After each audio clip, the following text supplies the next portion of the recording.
Welcome, everybody, to the Single and Stiletto Show. I'm Suzanne Oshima, and I'm a matchmaker and dating coach at Dream Bachelor and Bachelorette, and I'm also the founder of Single and Stilettos. Today we have on our show Dr. Jed Diamond, and he's the accomplished author of many books, but most recently of The Enlightened Marriage. And I'm so excited to have him on the show today because today he's going to tell us the 5 stages of love and why many stop at stage 3. So we want to find out why, because we all want to get to that point in marriage, right? So we need to know what's stopping us from getting there. So before we jump into it, though, Jed, I would love for you to tell our audience a little bit about you and what made you become a psychotherapist that really focuses on relationships and, more importantly, about male issues in relationships. Well, there are really two things. First, I think we really do teach what we want to learn. And for me, relationships were a mystery. I came from a family where my father was gone from the time I was 5 years old. I was the only child raised by a mother. So I didn't know a lot about how to have a successful relationship. And I didn't know a lot about what does it mean to be a man because I didn't have a father in my life growing up. So what I found was that I needed to learn those things, particularly after having gone through 2 marriages and 2 divorces. I realized I really need to learn what it is about relationships that allows them to be successful, because that's what I wanted. And I found that I learned those things, thankfully. And I'm now married to my wife, Carlin. We've been together for 37 years now. So first of all, I wanted to understand personally. Secondly, in my professional life, as a counselor who's been working with men and the families that love them for more than 40 years, I found there really wasn't a lot of good information about men and what men needed and what men did or didn't do that either helped relationships or split relationships apart. So between the personal and the professional, I really found this my calling to do the work for myself, my relationships, my family, my children and grandchildren that hopefully can be of value to others as well as myself. Well, it's definitely of value to others, which is exactly why I had you as a guest on the show. So can you tell us what stage 1 is? Well, I think we all have experienced stage 1 at some point in our lives. I call it falling in love. And it's that wonderful, crazy head over heels feeling when you finally feel like the chemistry's there. You found that special someone, and you've chosen them, and they've chosen you, and you have those weeks, months, and hopefully years of early relationship where you only have eyes for that person. You can't sleep because you're thinking of the person. When you're away from them, your heart breaks and aches, and you're in love, right? We know that. So that's stage 1. Okay, so what's stage 2? So stage 2, again, many of us have had some experience with this, where once we've settled on at that special someone and the chemistry and the neurotransmitters have said, this is the one, then we start building a life together. We move in together usually. Sometimes we'll start a family. And the feeling is, all right, maybe I can't stay in love always, but I can have a deeply loving, connected relationship. And we in a sense, settle in, put down roots, and look forward to living happily ever after. So I just want to clarify. So is stage 2 when you get married, or can it just be living together, or can it even just be boyfriend and girlfriend, exclusive relationship, but not living together? All of those things. It's really that time where you've said, you're somebody I want to have a long-term committed relationship. It's not dating where you're just being with a lot of different people and companionship and going out and hey. It's a feeling of, I want a relationship. That can be a formal marriage. It can be living together. It can even be people that aren't living together but are committed. When my wife and I first got together, she lived in Oregon and I lived in California, and we were in a committed relationship, and we saw each other as much as we could, and we talked on the phone a lot, but we actually weren't living together until later. Okay, so then with stage 3, because this is the stage that you said where a lot of relationships stop or they dissolve from here, right? Right. Well, part of, I think, what I discovered about these other stages, starting with stage 3, is that relationships after the falling in love and the love stage, what I believed, and many of us I think believe, is that then it's happily ever after. If you've found the right person, you've kind of gotten over the, learning to live together and be together, and then you hope everything's going to be fine and we'll live happily ever after. That isn't what happens for almost everybody. And what actually happens is we hit a period of disillusionment. We start going, something's not right. We're fighting more, or we feel distant, or, we feel incompatible. We wonder, we don't have a lot in common. That can happen, quickly after, months, or it can be after 5, 10, 15 years we hit that time. And for most people, that's a time where they say, geez, I guess I made the wrong choice. I thought this was the one, but it's clearly not working out. And we go looking for somebody else, or we just, if it's been a really tough period of difficulty and fights, I just have to get out. Well, here's what we learned through our research and study, is that stage 3 is a stage of a healthy relationship. How about that? That the disillusionment that sets in can be either I've made the wrong choice, or more often what it really is a letting go of the illusions that we have projected onto our partner. I mean, think of it. When we first meet, we're really not seeing that person for who they actually are. We're seeing our projections, who we want them to be, who we hope they're going to be. The person that they're going to meet all my needs like my first wife didn't, or my mother didn't, or my father didn't.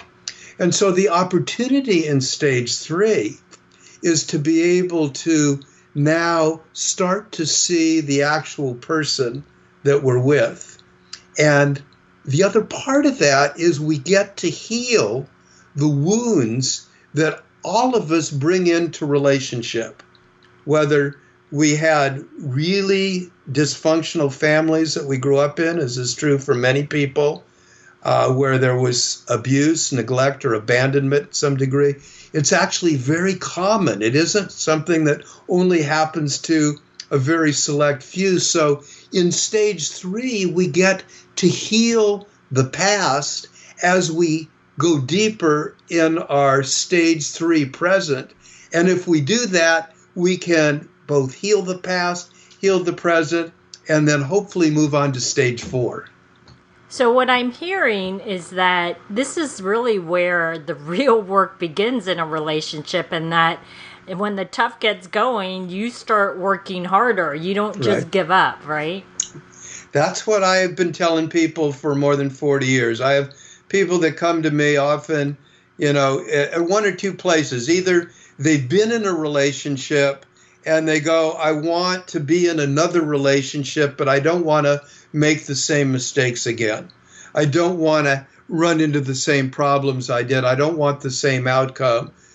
Or they're in a relationship and they see that they're hitting the rocks and they don't want to give up. They feel like somehow I want to recapture the love. And so what I do is help them recognize that this is a stage of a good relationship. I'll give you a little story that helped me. When I was first married, my first wife, we went to hear the world-renowned psychologist that I had read about, learned about, and he was named Carl Rogers before many of your time, but he was the psychologist, and his wife was at the lecture. He was talking, he was in his 80s. They'd been married, for 50 some odd years.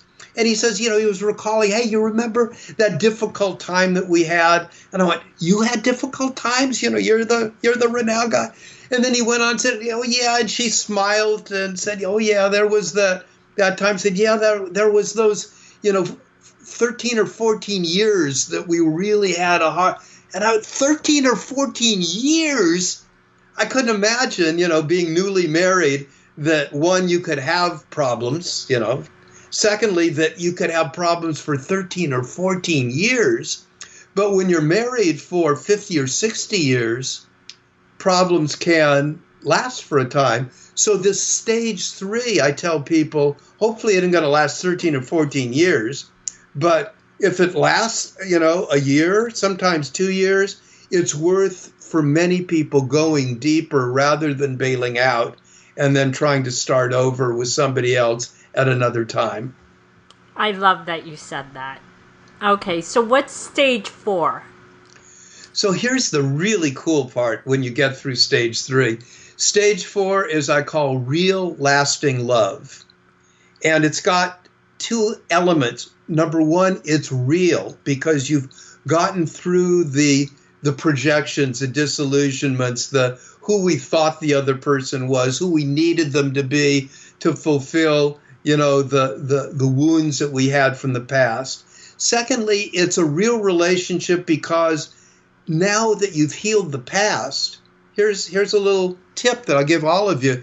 90% of the problems that we have in our relationship don't have anything to do with the person that we're with. They have to do with the past, our past relationships, 90%. So it makes sense then we do have 10% problems with my present wife. 90% is my previous wife and the other wife and my mother and my, relationships in my family. So if we heal those relationships, then we can have real lasting love. And here's another thing about real lasting love. Stage 4 is that the falling in love stage that we thought was a time limited, right, for the first few months, and you had to give that up. We found he actually done brain scans and find that people who are happily married for 20, 30, 40 years have the same brain reactions when they see their partner as young people who are falling in love for the first time.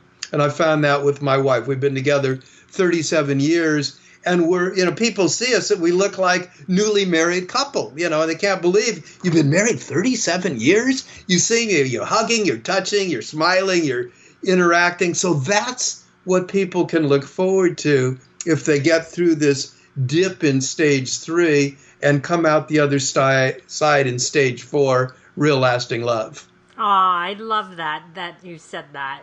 Okay, so what's stage 5?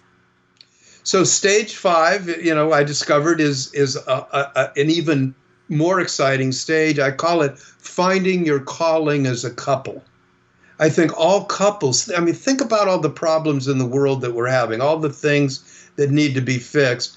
They really get down to how do you love? How can nations love and care about another nation that they may be in conflict with? How can political parties learn to hear, respect, and care about each other? And I thought, God, if we can't even heal our love lives, how do we have any chance, of healing our planet, of healing the conflicts that we see in the world? But the other side of that is if we can have deeply loving relationships, what could a couple do together as partners to be able to do whatever their gift is to the world? Just like I think we each individually have a gift to give the world, our calling or our great gift that each of us has in our lives. I think also couples have a great gift to give to the world if they're able to deepen their love and share that in some way with others. Oh, yeah, I completely agree, because then you're sharing more than just your personal relationship. It's something bigger, right? Right, exactly right. Well, these have been some great tips. So, Jed, tell our audience how they can find you. It's easy to find me. My website is menalive.com, menalive.com, menalive.com. And I have a special gift for any of your audience that would like to come there and connect with me there. You can find my articles and other work that I'm doing. But I have a very special video with Iyanla Vanzant, who many of you know is an expert relationship counselor. Has her own show on the Oprah Network. Iyanla saved my life. And I've known her for years. We did a class together. And in the class, she shared some of her tips and her very personal, revealing relationships about how she came to understand men and how she was able to overcome the blocks and the difficulties she had in relationship. So people that come can download that video. We'll send you a link, and I think you'll find it really interesting and really helpful. Awesome. Well, everybody go and get Jed's free gift. Thanks, everybody, for joining us on the Single and Stiletto Show. Our show is available both in video format and podcast format. If you'd like to view the videos, go to singleandstilettos.com. If you'd like to get the podcast, you can download it from iTunes. If you'd like to get our free ebook on the 3 secrets guaranteed to attract any man based on scientific research, just click right here on the video or go to singleandstilettos.com.